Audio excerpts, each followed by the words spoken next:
Neues Land, neue Regeln. Das sind wir gewohnt. Aber diesmal geht alles schief. Erst versuchen sie uns abzuzocken und dann werde ich auch noch von einem Auto angefahren. Willkommen in Peru. Scheißegal, wir sind hier nicht, um verarscht zu werden und ganz im Ernst, nur weil man irgendwie Gringo, also sprich weißhäutig ist, heißt ja nicht, dass hier auch Idiot steht.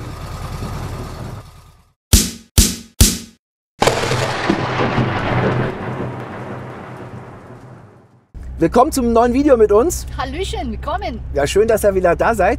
Wir sind auf dem Weg, die letzten Meter Bolivien sozusagen zu fahren. Links von uns ist der Titicaca-See. Ja, wir verlassen Copacabana. Genau, wir verlassen Copacabana. Sind auch da wirklich traurig drüber, weil das war jetzt echt schön die letzten Tage.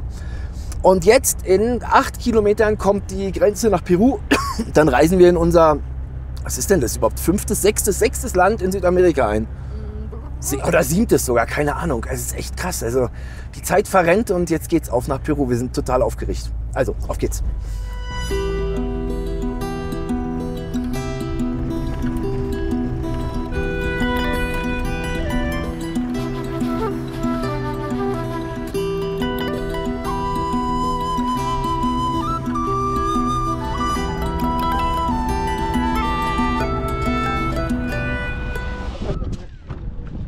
Hecho, no? Rápido. Super schnell. Also wirklich 2 Minuten, das Ding ist durch.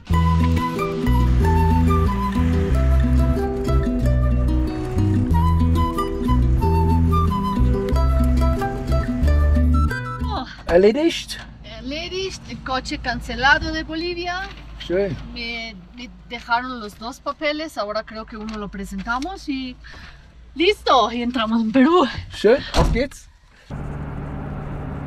Wir sind in Peru! Ja! Wir haben es geschafft. Das ging echt relativ schnell, die waren super lieb. Casani Border. Geile Grenze, also wirklich, weil eine der besten, die wir bis jetzt hatten. Ich mache mal Licht an hier. So, ich weiß nicht, ob man hier Licht anhaben muss oder nicht, aber da kommt auch schon die nächste Kontrolle und wir wollen ja nicht gleich wieder Ärger haben. So, und jetzt sind wir in Peru und es geht auf in ein neues Land. Wir brauchen jetzt erstmal Geld, wir brauchen eine Karte fürs Handy. Ich glaube, eine haben wir sogar geschenkt bekommen. So, und dann erkunden wir unser nächstes Land. Ich freue mich. Juhu, geil.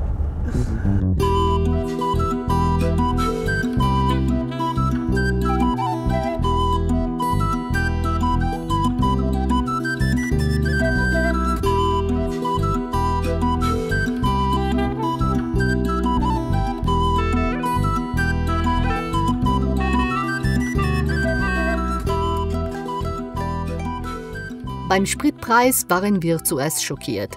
Es wird hier aber nicht in Liter gerechnet, sondern in Gallonen. Also ist der Sprit hier sehr günstig, weniger als 1 Euro pro Liter.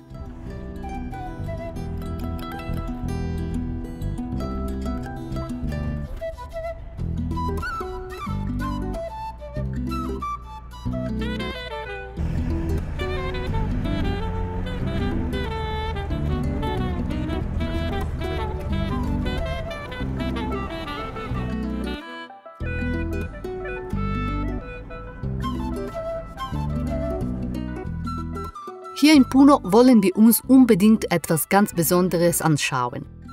Und da wir keine Lust auf eine Touristenfalle haben, suchen wir uns selbst ein Boot, das uns dorthin bringt. Das hätten wir uns am Ende sparen können.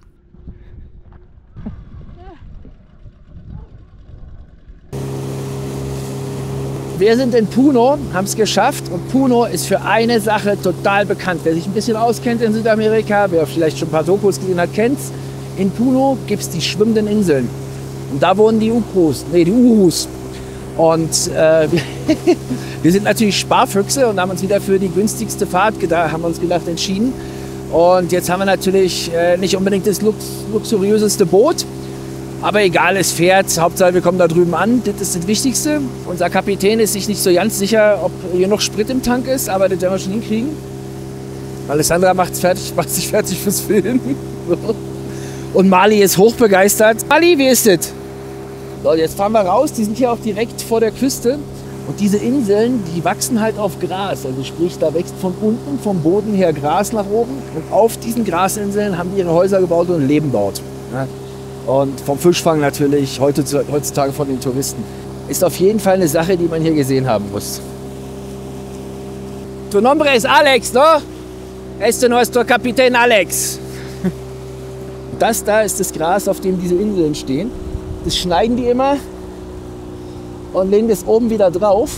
Und dadurch geht die Insel nicht unter.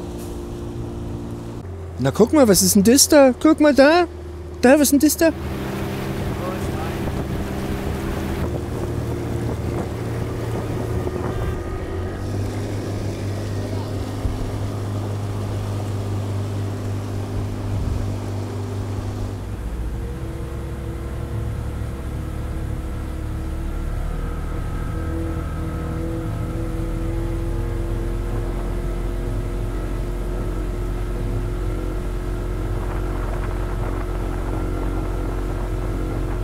Das hier ist die Schule. Guckt euch das mal an.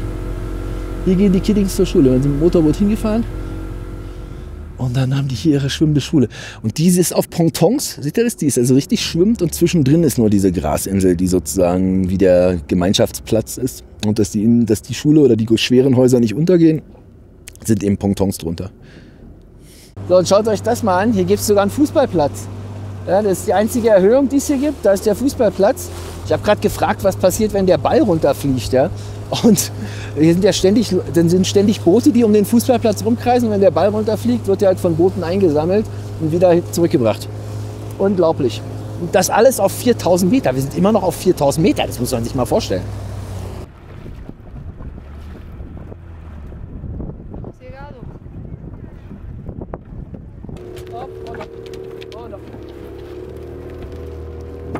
So, wir sind jetzt auf der... Oh nein, hast du eine Tüte dabei? Ja. Gut. Lo ponemos fuera. So, und das Erste, was Mali natürlich macht, als wir auf der Insel ankommen, ist auf die Insel kacken. War natürlich klar, aber wir haben alles dabei. Wir schmeißen es ins Wasser und gut ist. Ja, super. So fängt's. Wait a moment, we have to clean. No, espera un segundo, tenemos que limpiar. So, wir sind jetzt wirklich angekommen auf der Insel. Haben jetzt ihre Kacke da weggemacht. Und das ist eben eine schwimmende Insel. Das ist hier eine Grasinsel, also sprich vor... Mali! So. So, genau, wir sind auf der Insel angekommen. Und die ganze Insel, die schwimmt auf dem Wasser und nur mit diesem Gras. Es wird halt immer wieder oben raufgepackt, dadurch bleibt die stabil. Und hier wohnen die. Ja, und jetzt wird uns erklärt, wie das funktioniert hier. Also richtig, richtig, richtig geil. So. Fein, Mali, mach mal Platz. Muchas gracias. ¿De dónde son ustedes? Yo de Italia. Alemania. Italia, Alemania. Ja. El único hijo. Sí, el único hijo. Hijo Peluche. Ich fasse mal zusammen. Circa 2 Minuten lang erzählt uns der Mann etwas von den Inseln der Urus. Wo genau sie liegen, wo sie siedeln, wo sie ihre Fische fangen. Alles soweit gut, interessant. Doch dann ist diese etwas gelangweilte Dame dran und der Vortrag nimmt eine recht interessante Wendung. Man erzählt uns immer wieder, dass es ein ganz besonderes Boot aus Schilf gibt, das sie den Mercedes nennen. Und das Boot sollen wir unbedingt nehmen, um zu einem Restaurant zu fahren und dort zu essen. Gegen Geld, versteht sich. Jetzt geht's dann auch um wirklich nichts anderes mehr und die Kaffeefahrt nimmt ihren Lauf. Komm mal, komm.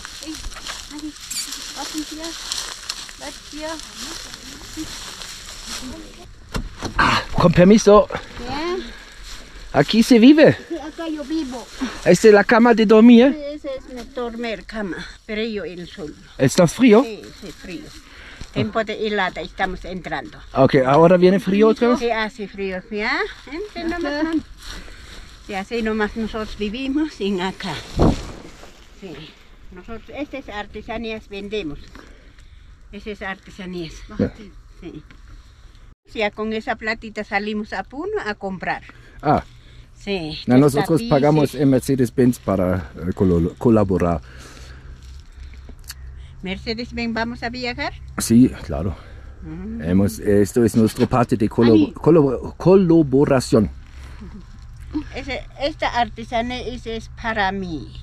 Ese es Mercedes, ese es para todos. Todos, ¿no? Sí. Sí, sí, sí. Entiendo, pero... Wie viel Zeit braucht es, so ein Haus zu bauen? ¿Cuánto tiempo necesita construir una casa como esto? Este es de un mes. Un mes Sí. necesita. Tienes que secar las totoras, pero no secan rápido las totoras. Alicia. wie überall wird natürlich alles ausgeschlachtet.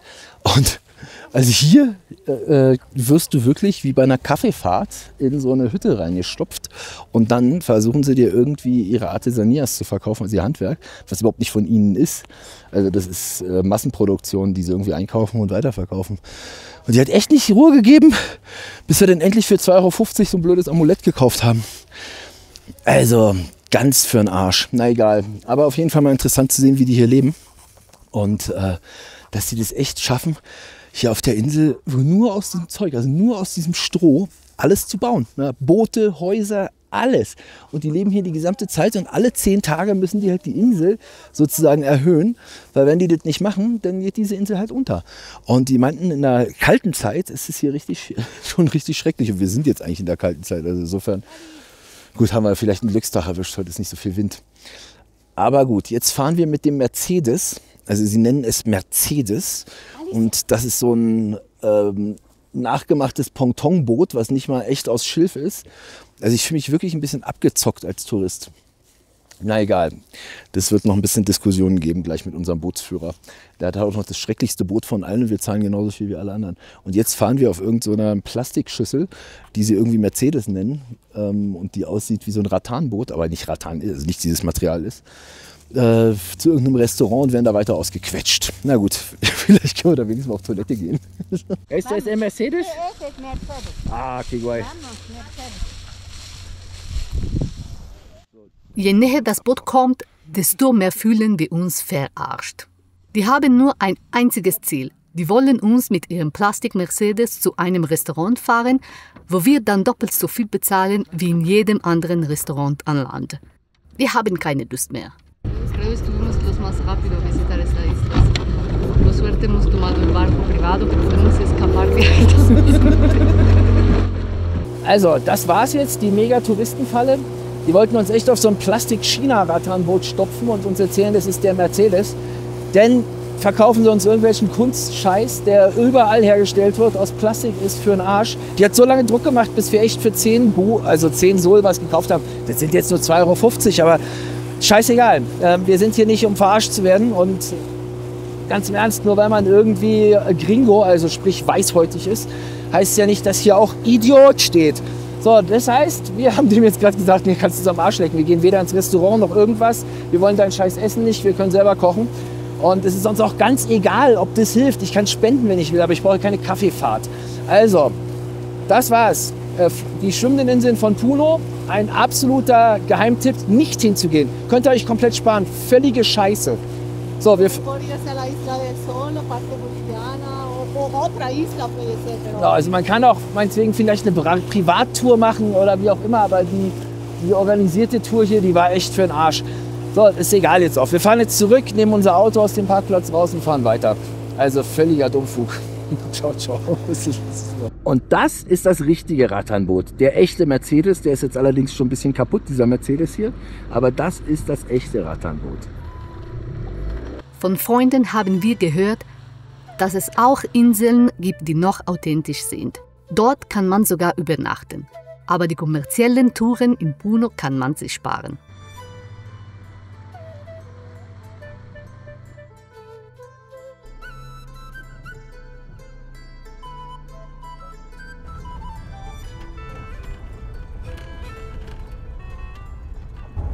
Guten Morgen, ihr Lieben.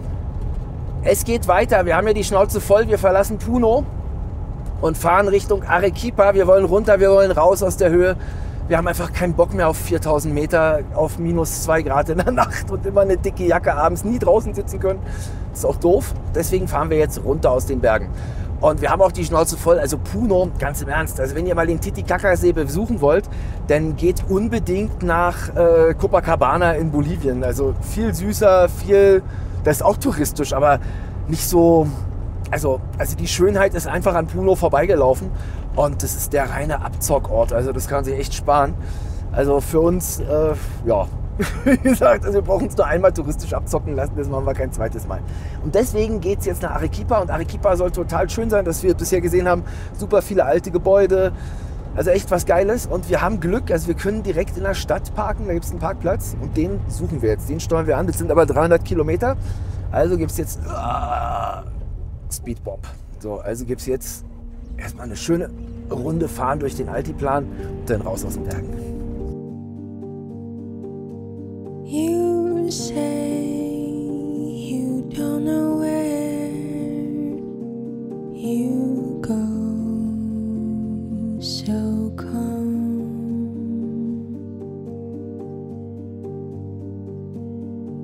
The wind in your hair, birds keep flying away, away, away. Stau in Peru bedeutet leckeres Essen. Warme Empanadas mitten in der Wüste. Ja, bis hierher sind wir gekommen.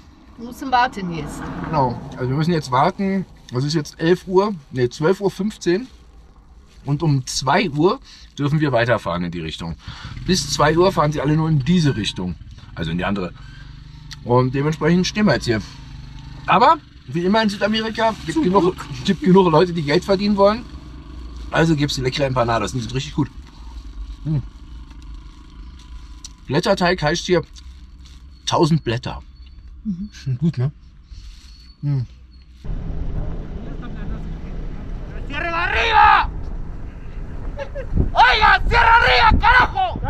Die Peruaner haben im Verkehr keine Geduld. Ständig versucht jemand an der ganzen Schlange vorbeizufahren. Daraufhin fangen andere an, die Straße zu sperren. Die Aggression steigt hörbar an. Sie blockieren die Straße mit Steinen und Björn ist mittendrin.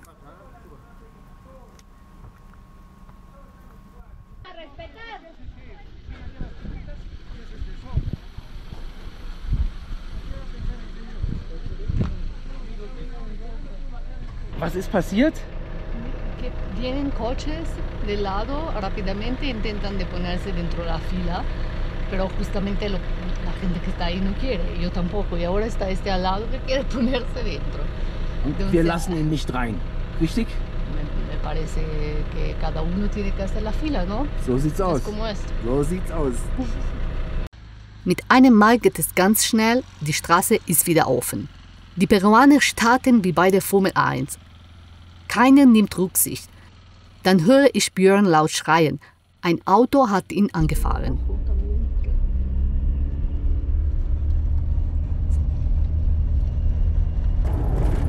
Voll scheiße, echt. Wir sind in der Schlange da und warten und dann geht's los und ich will ins Auto einsteigen. Und hab meinen Arm an der Tür und dann fährt so ein Arschloch, Alter, direkt so nah an uns vorbei, dass der mir so den Arm einquetscht. Das ist halt die Muskelquetschung am linken Arm, am Oberarm. Kann damit kaum das Fenster auf und zu machen. Also voll ätzend, geht mir ganz schön doll auf die Eier. Ich fahre jetzt hier richtig schön schnell, um dieses Arschloch zu kriegen. Ich habe da echt keinen Bock drauf, das auf mir sitzen zu lassen. Aber wir sind leider so hoch, da haben wir nicht so viel Leistung. Nur 4500 Meter jetzt. Und wir haben das Nummernschild zum Glück. Wenn es jetzt schlimmer wird, wir ins Krankenhaus müssen, dann zeige ich die Sau an. Geht mir echt auf die Eier, echt unglaublich.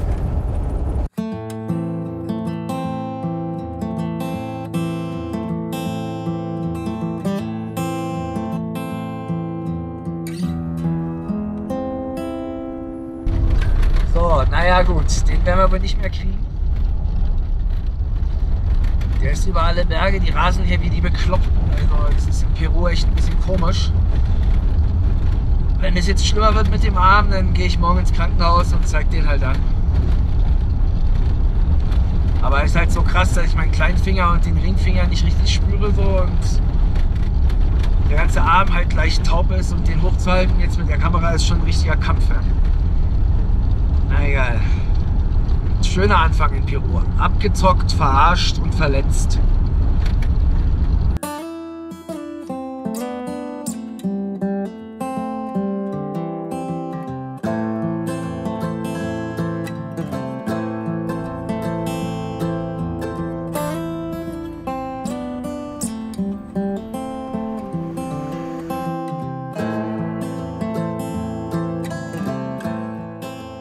Mein Arm wird immer schlimmer. Ohne Decke drüber halte ich den Fahrtwind nicht aus.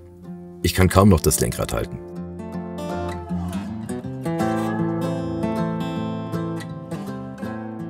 So, wir haben es geschafft. Wir sind in Arequipa. Fast. Naja gut, also die ersten Ausläufer dessen. Wir stehen schon im Stau. Kann man ja sagen, wir sind schon in der Stadt. Und hier ist so total der Staub in der Luft, weil hier war der mega Sandsturm vor ein paar Tagen. Es sieht total surreal aus. Und ja, wir fahren jetzt wirklich zentral in die Innenstadt rein. Das dauert jetzt bestimmt noch ewig. Und dort haben wir dann unseren Parkplatz für die nächsten Tage. Ja, ich hoffe, ich mache das hier richtig. Ich glaube, das ist ein bisschen schwierig hier. So 34 Sekunden.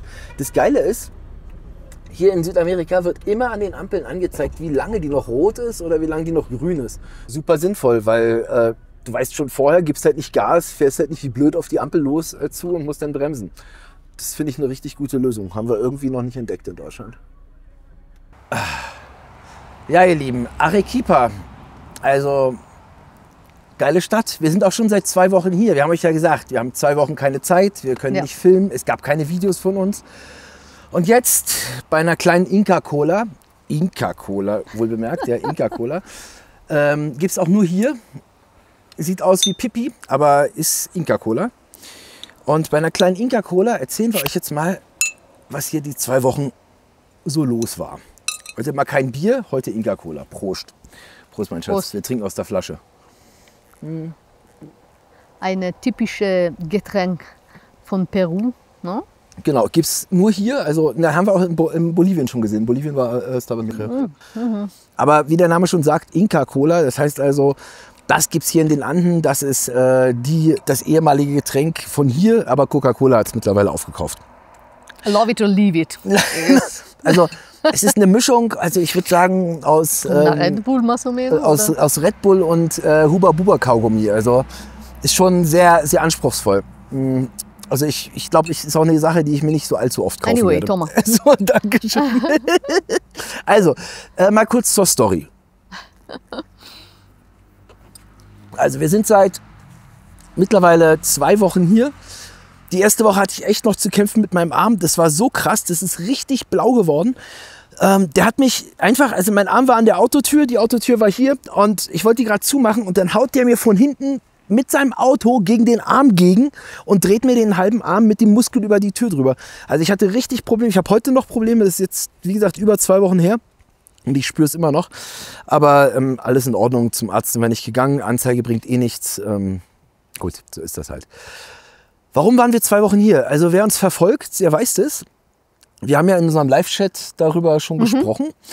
Und dann wisst ihr, was jetzt kommt. Wir waren hier, weil wir eine Arbeit abschließen wollten, die für uns erstens mega wichtig ist, zweitens schon lange unser Traum ist. Also von Anfang an dieser Reise war das eigentlich so mit unser Ziel. Und jetzt haben wir viel Arbeit reingesteckt, unendlich viele Stunden vom Computer. Also ich habe deutsche Augen. Aber wir sind fertig geworden, ne? Wir haben es geschafft, jo. Ganz einfach, unser Shop ist online. Wir haben einen Online-Shop, also die Webseite fertig gemacht, wir haben die Produkte eingekauft, wir haben alle Produkte fotografiert, wir haben alle Texte geschrieben, wir haben alles fertig gemacht. Und zwar... Gracias a ti. Ey, es war echt ein Kampf. Also wie gesagt, mir raucht der Kopf, deswegen wir konnten auch nichts anderes machen. Gut gemacht. So, und jetzt, worum geht es in diesem Shop? Es geht einfach darum, wir finden auf unserer Reise immer wieder total schönes Handwerk. Also egal in welchem Land, wo wir sind, sehen wir immer wieder Leute, die auf der Straße die schönsten Dinge produzieren. Die sind einfach noch richtig fit mit ihren Händen und machen geile Sachen. Ja. Gleichzeitig gibt es total viel traditionelle Dinge. Ich zeige mal kurz was. Aguayo-Tücher, Südamerika pur. Das ist Südamerika pur. Dieses Muster hier, also diese Art von Tuch sieht man hier in den Anden überall. Und die Indigenen, die transportieren da drin zum Beispiel ihre Babys. Ja, die haben die Babys auf den Rücken gebunden oder das wird auf den Boden gelegt zum Essen oder das kann man als Tischdecke verwenden. Und das gibt es bei uns in Deutschland überhaupt nicht. Und wer Südamerika liebt und hier schon mal war, der kommt an so einem Aguayo-Tuch überhaupt nicht vorbei. Und das sind Dinge, die wir zum Beispiel importieren möchten. Des Weiteren geht es um Unikate. Wir haben total viele schöne Sachen gefunden, wie zum Beispiel Gürtel. Ich habe hier einen mal zum Zeigen. Ledergürtel, alles mit so Aguayo drin, mit so Muster drin. Und die halten ewig. Das ist eine Sache, die kauft man sich einmal und die hat man dann einfach, wenn man sie nicht blöd behandelt, nicht damit baden geht, für sein Leben lang. Und es sind nachhaltige Stoffe, es ist alles Leder und es sind Dinge, die man in Deutschland nicht kaufen kann. Außerdem haben wir gestern hier in Arequipa einen Künstler kennengelernt, ein einzigartiger Typ, Eric Oliver Pinto. Auf der Straße produziert er die schönsten Kunstwerke und wir sind durch die Gegend gelaufen und haben einfach einen Abendspaziergang gemacht und auf einmal sehen wir Formen von Hans-Rudolf Giger, also von dem Schweizer Künstler, der Alien gemacht hat. Ganz bekannter Film, kennt ihr bestimmt aus den 80ern, Alien. Und diese Zeichnung, diese Formen, diese Biomechaniken, die baut der aus Kupfer nach. Und Eric Oliver Pinto, den müssen wir in Deutschland anbieten, oder? Das ist eine Geschichte, das ist so wunderschön und es sind einfach Andenken von uns für euch. Und jetzt schaut euch mal an, was Eric Oliver Pinto macht. Der macht echt kleine Kunstwerke. Schaut mal hier. Wir sind ja jetzt vor ein paar Tagen hier über die Brücke gelaufen und haben Eric gesehen mit seiner Kunst, die er macht. Das hat uns so fasziniert, dass wir hier eingekauft haben und die Produkte nach Deutschland bringen wollen. Und Eric, wie lange machst du das jetzt schon? Ya tengo trabajando en este arte como 15 años. 15 años? 15 años, sí. Und das ist alles reines Kupfer, es cobre puro, 100% puro? Sí, el cobre, por ejemplo, es cobre que lo producen aquí en Arequipa, Okay. ¿no? Entonces yo trabajo el cobre, compro solo el metal y luego ya lo moldeo y le doy la forma y lo estilizo también. Ja, es muy lindo son los cosas. Es ist wirklich wunderschön, die Sachen. Und du hast mir erzählt, dass ein Künstler, ein europäischer Künstler dich inspiriert hat. Claro, sí, mis diseños están basados es una alusión a los diseños de H.R. Giger. Ah, okay. Sí, entonces Giger es austriaco, ¿no? Claro, sí, no, es suizo. Suizo, es correcto. Entonces yo tengo como se dice, una admiración, yo he seguido mucho tiempo a Giger, su estilo, e incluso hago esculturas de lo que él también hace, ¿no? De alienígenas y todo eso. Es vero super lindo que haces y muchas gracias por conocerte. A ti, chao, amigo. chao, muchas gracias.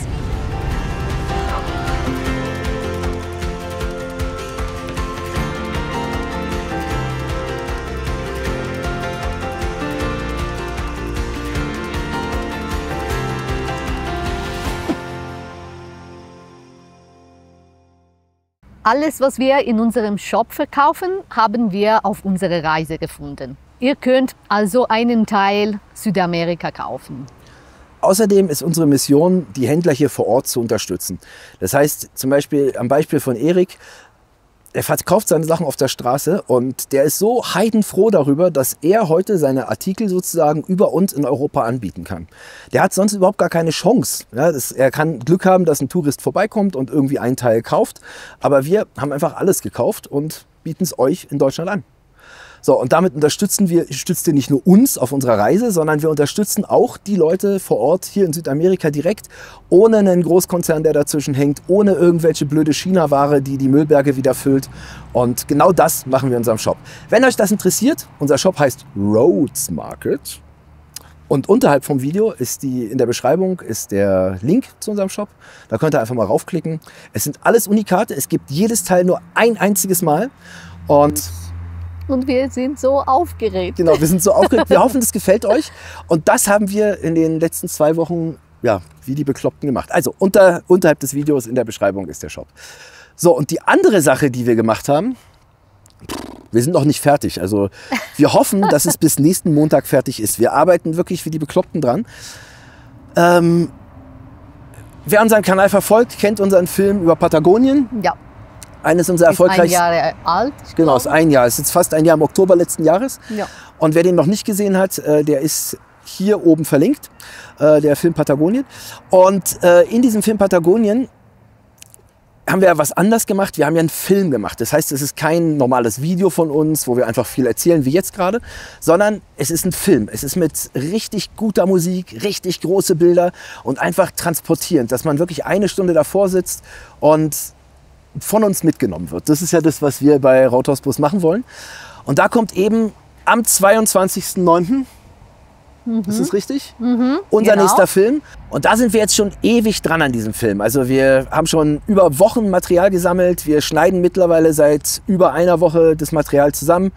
Das ist richtig viel Arbeit, aber das ist auch eine Geschichte, die uns bleibt, die für euch ist und die für uns halt auch für immer bleibt. Und ja, absolut nichts mit so einem normalen Wochenvideo zu tun hat, sondern unser Jahresfilm sozusagen. Und damit ihr schon mal einen Einblick habt, um was es dabei geht, gibt es einen kleinen Trailer. Und der kommt jetzt.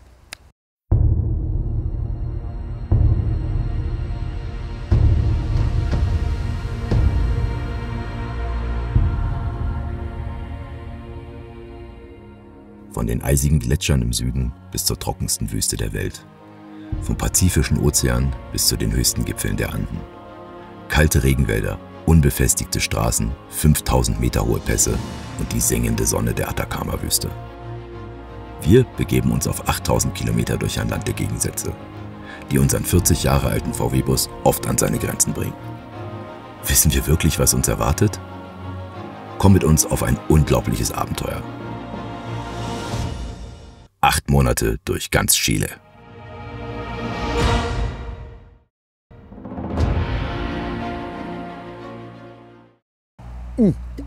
Schon fertig. Also, nächsten Montag, 22.09., 18 Uhr, bei YouTube. Chile, 8 Monate durch Chile, unser fettestes Abenteuer. So, und jetzt noch ein ganz großes Danke. Wir machen das ja alles nur, weil wir müssen ganz schön kämpfen. Also es ist jetzt nicht ganz so einfach. Die letzten Monate, die waren finanziell so ein bisschen mit dem Rücken an der Wand. Und deswegen kommen jetzt eben auch Shop, das neue große Video etc. Und ohne euch Unterstützer, die uns also bei PayPal als Kanalmitgliedschaft oder wie auch immer unterstützen, wären wir gar nicht mehr hier. Also wir hätten es nicht bis hierher geschafft. Wir müssen uns dafür echt ganz, ganz dick bedanken. Deswegen stehen eure Namen auch immer am Ende unserer Videos, weil ihr seid Teil dieser Reise. Ohne euch wird es gar nicht gehen. Und wenn auch du Bock hast, uns zu unterstützen, unterhalb des Videos, da wo auch unser Shop ist, da findet ihr die PayPal-Adresse, wie auch immer, Möglichkeiten zur Kanalmitgliedschaft. Und wir freuen uns drüber. Wir sagen Danke. Danke fürs Schauen. Danke fürs Schauen. Wir sehen uns in der nächsten Woche. So sieht's aus. Dann kommt das nächste Video, dann kommt unser Film. Und bis zum nächsten Mal. Danke für alles. Ciao.